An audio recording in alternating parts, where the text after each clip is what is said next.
Ayan guys, titinula tayo ng manok. Ayan, nilagyan ko na ng tanggad, di ko pa nilagyan ng sabaw yan. Siyempre, pagka nagtitinula ko guys, nilalagyan ko yan ng ayan o, atay, saka ng balong-baluna ng manok.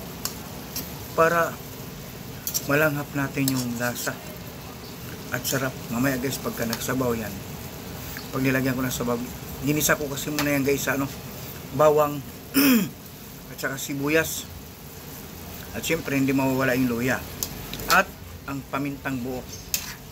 Ayan guys hintayin na lang natin guys, pagka medyo nag brown na yung guys, at medyo maamoy at mabango na ang amoy.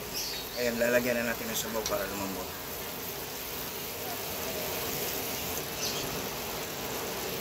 Ayan guys, lagay sabaw. Ano to guys yung pinaghugasan ko sa bigas. Yan ang ilalagay ko sa sabaw sa tinula ng manok para yummy naman guys ang sabaw. Masarap yan. Ayan guys, diba?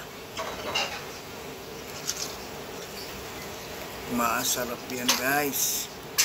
Ang ating tinulang manok na may tanglad, papaya, atay, at balon-balona ng manok. So ayan guys mamaya guys, pagkulo at titikman natin para lumambot na at kung luto na ba at tayo ay kakain na. Sige guys, hantayin nyo na ako guys subaybayin nyo sana ang aking video guys. Huwag sana kayo magsawa. Tangkilikin ang aking mga videong pinapalabas sa inyo. Okay guys, wait guys hintayin lang natin kumulo yan guys. So ayan na guys, kumukulo na guys. Tanggalan natin guys yung bula. Alisin natin yung bula guys kasi yan yung mantika. Ayan. Alisin natin.